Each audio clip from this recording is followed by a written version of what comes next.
Shalom Mama Saudara yang dikasihi Tuhan. Selamat bertemu kembali oleh kasih dan penyertaan daripada Tuhan. Saya senantiasa berharap Mama Saudara semua dalam keadaan sehat walafiat dengan penuh rasa syukur kepada Tuhan. Pada hari ini kita akan membaca serta merenungkan akan firman Tuhan yang terambil dari kitab 2 Petrus pasal 1 ayatnya yang ke-16 hingga ayatnya yang ke-21. Namun sebelum itu, potong satu hati di dalam doa. Kita berdoa. Bapa kami yang ada dalam surga, Bapa yang kami sembah lewat anakmu Yesus Kristus, terima kasih Tuhan untuk kasih setia dan penyertaan daripada Tuhan. Kami boleh bangun di pagi hari yang sungguh sehat dan nyaman, menikmati berbagai aktivitas kami di dalam Tuhan. Sekarang kami akan membaca serta merenungkan akan firman Tuhan. Kami memohon di dalam Tuhan memberkati.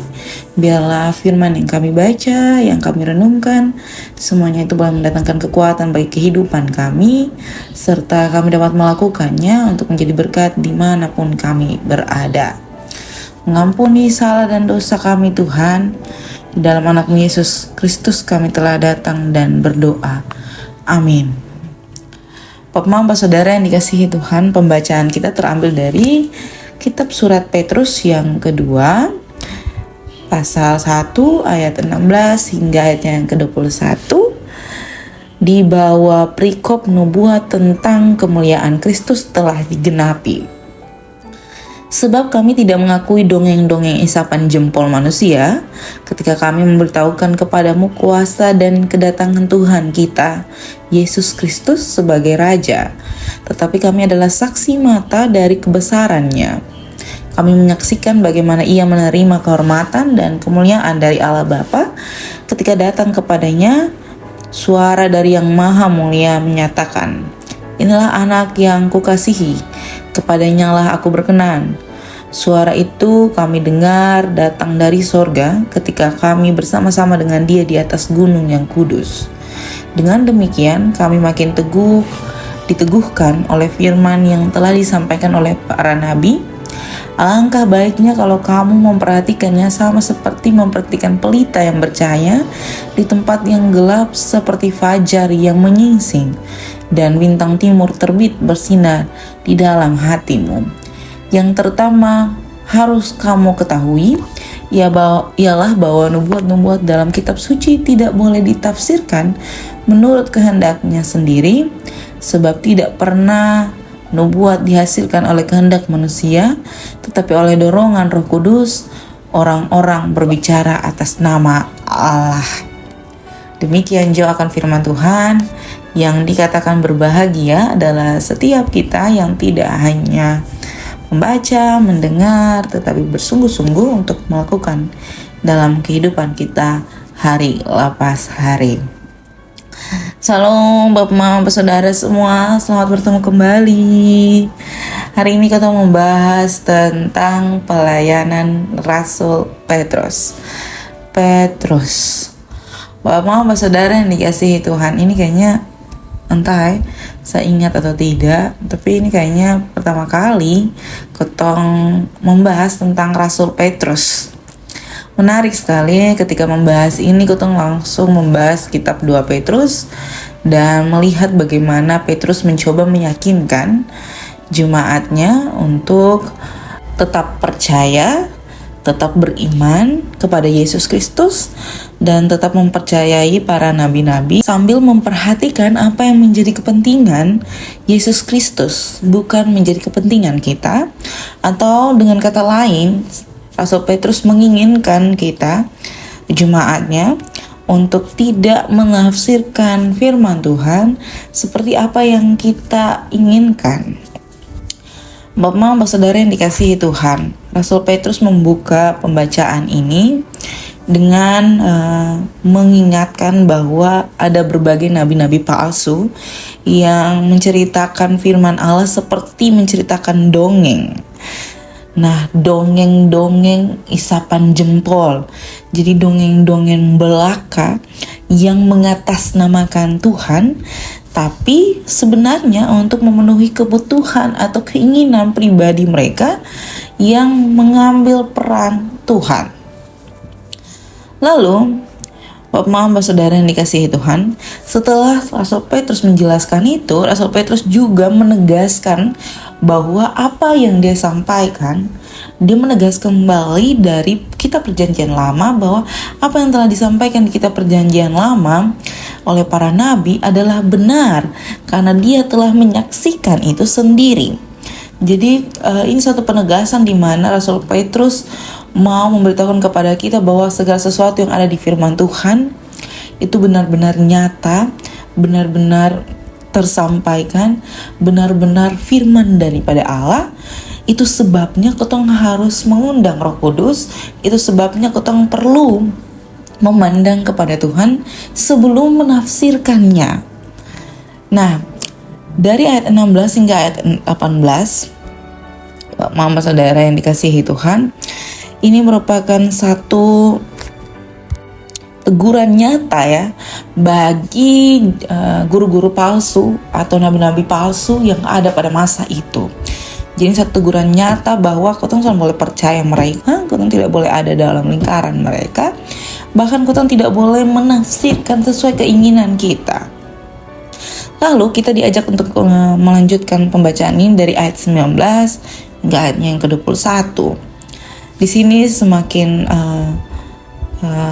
nyatalah Petrus ingin kita teguh di dalam iman, teguh di dalam firman-Nya, teguh di dalam perkataan Allah dengan memberikan satu analogi, berbagai analogi ya, bukan satu analogi yang sangat-sangat menarik bagi kita, yakni pelita, lalu fajar, lalu tentang bintang timur.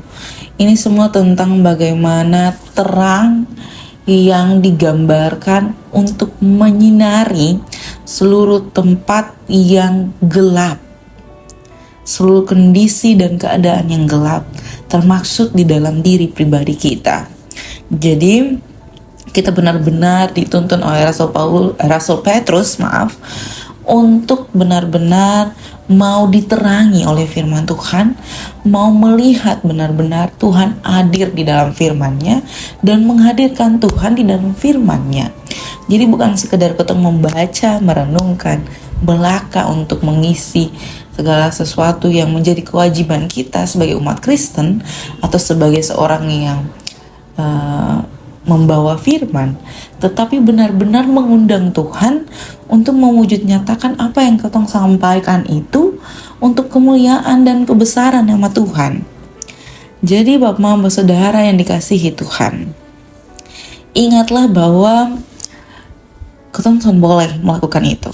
Bukan ingat tetapi ini penegasan dan peringatan terus-menerus bagi setiap kita yang sering sekali melakukan penafsiran Alkitab sesuai dengan ketempung kehendak, sesuai dengan apa yang kotong inginkan, sesuai dengan apa yang kotong gambarkan dalam ketempung otak tentang Yesus Kristus itu sendiri. Sebelum kotong menggambarkan Yesus Kristus di dalam kotong punya pikiran, di dalam kotong perkataan, haruslah kita mengundang Roh Kudus. Jadi jangan menunggu Yesus Kristus hadir dulu baru kita menganggap bahwa Roh Kudus ada. Tetapi kita harus membuka diri untuk mengundang Roh Kudus hadir di dalam ketempung diri dan bisa menolong kita untuk membuat setiap berbagai hal yang Tuhan inginkan melalui firman-Nya. Jadi stop sudah. Stop sudah Bapak Mama Saudara semua menafsirkan Alkitab untuk 1. menguntungkan pribadi. 2. menguntungkan pribadi. 3. menguntungkan pribadi. Jadi segala sesuatu itu akan menjadi lingkaran dalam peruntungan pribadi. Lalu Bapak Saudara yang dikasihi Tuhan, kita mau bicara tentang bagaimana kita bersuara, bermusyawarah di dalam gereja. Tentu dalam gereja ada berbagai banyak pemikiran tentang satu tujuan yang baik, yakni tujuan untuk memuliakan nama Tuhan. Tetapi tidak dapat dipungkiri bahwa ada kelompok-kelompok tertentu yang membuat satu konsili ya, atau apa, satu kelompok untuk mengatasnamakan Tuhan, tapi untuk kepentingan pribadi. Ada persidangan majelis jemaat, persidangan klasis, persidangan sinode, dan persidangan istimewa dan persidangan lainnya. Persidangan dilakukan untuk memusyawarakan, jadi membicarakan semuanya terkait pelayanan akan Yesus Kristus, untuk membesarkan nama Yesus Kristus. Jadi bukan lagi memusyawarakan segala kegiatan di dalam gereja untuk kebesaran nama pribadi atau untuk membesarkan nama kelompok, tetapi benar-benar untuk membesarkan nama Tuhan.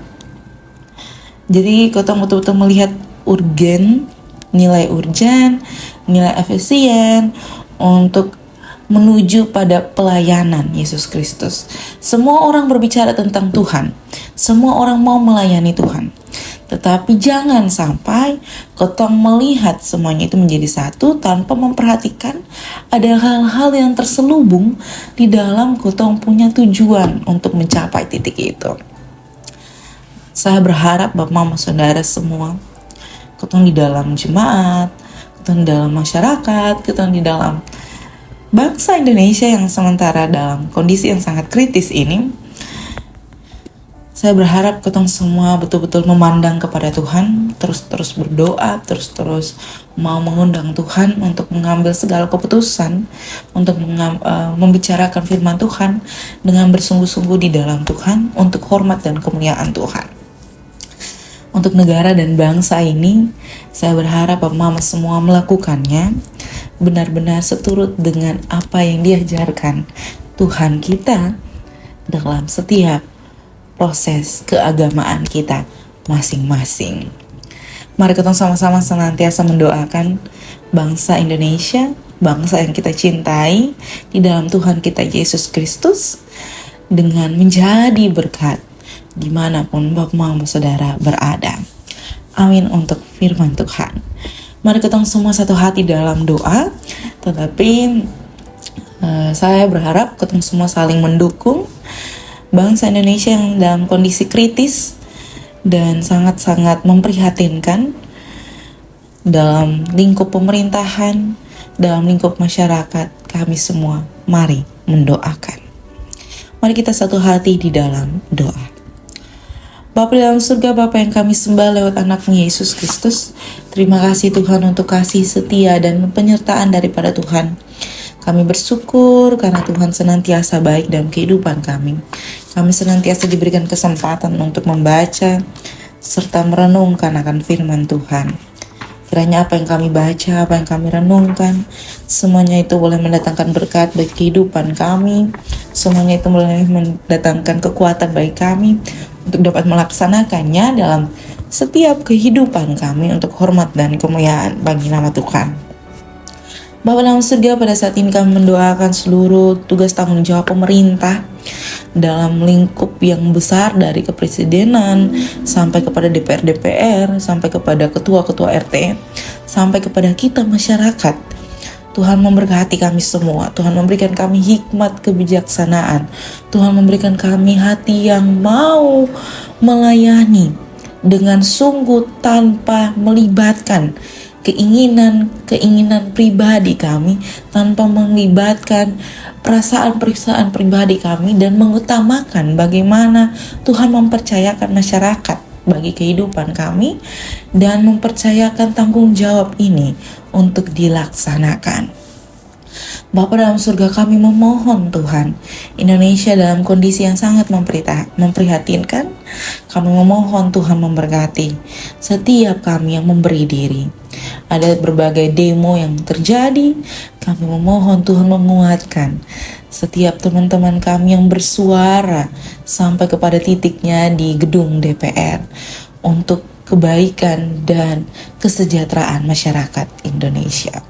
Bapa dalam surga, pada saat ini juga Tuhan, kami mendoakan pribadi lepas pribadi tugas tanggung jawab pelayanan kami, orang tua rumah tangga kami, suami, istri, anak-anak, Segala sesuatu yang kami gumulkan di hadapan Tuhan, kami taruh dalam tangan dan pengasihan Tuhan.